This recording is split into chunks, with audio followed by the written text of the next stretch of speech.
G'day guys, hope everybody is doing well. Go ahead and share the broadcast. I've got a message for Victorian employers that I want to make really loud and clear. Now I'm going to begin talking once the broadcast gets underway and I can see that some people have tuned in. Obviously we've all seen the news in relation to Daniel Andrews and this what he's proposing for Victorian workers, what he's proposing for millions of Victorian workers. And there's something that I really need to bring to the attention of Victorian employers, and that is that earlier this year it was the Prime Minister himself, Prime Minister Scott Morrison, actually came out and said that in relation to these mandates, it would be up to the employers to make their own decision. Who here remembers when Scott Morrison said that? Now, Daniel Andrews, he's got a bit of a history of doing what he wants, circumventing the federal government. He demonstrated that with the Belt and Road Initiative, and he's demonstrating that again. Okay, it was Scott Morrison. Scott Morrison came out and said that it would be up to employers whether or not they wanted to introduce such mandates. So my message to Victorian employers is very, very simple. It's loud and clear. The message is do the right thing and ignore Daniel Andrews.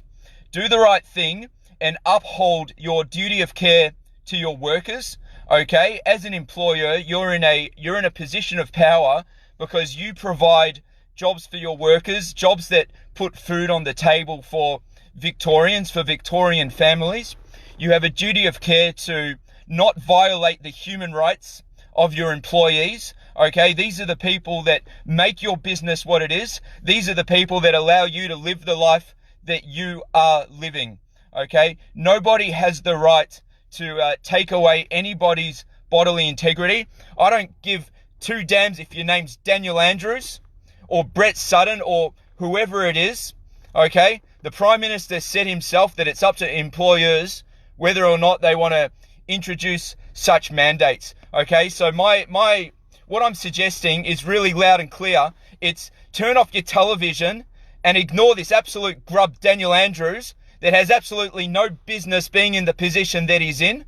Okay, there's millions of people right now all across Victoria that are breaking down, that are crying, that are forced to make a decision that they should never have to make. This flies in the face of informed consent, and I dare say that this disgusting proposal, or whatever you want to call it, from Daniel Andrews, I dare say that it's utterly unlawful. Okay, another thing, we as Australians, we have a duty. We have a duty to disobey unlawful directions. And that is simply a civic responsibility. Now, I've got a message out there to all the employees of Australia who are facing perhaps the toughest decision of their lifetime. My message is, I love and respect you regardless of what decision you make. I will not hold anything against you if you go ahead with this for the purpose of keeping the income coming in to provide for your family. And I'll do everything I can to work towards undoing this absolute mess. I will not judge you one way, shape or form. I respect you and I respect your decision. My other message is to all the workers out there who are putting their foot down and saying, no, I'm willing to lose anything. You are brave. Your strength is inspiring to me, and I'll be doing everything in my power to work towards making this a better and more fair situation. So that's my message. Whether you go ahead with it because you're forced to, I'm with you, I respect you, or whether you're willing to risk it all and lose it all to stand up for what is simply a matter of human rights, then I respect you and I love you as well. So that's the message I want to get across. Just to reiterate, the Prime Minister came out and said that it's up to employers whether they want to have this sort of mandate. Daniel Andrews, in his usual fashion, has done what he wants to do, as he did with the Belt and Road Initiative. He circumvented the Department of Foreign Affairs and Trade and said he doesn't care about foreign policy.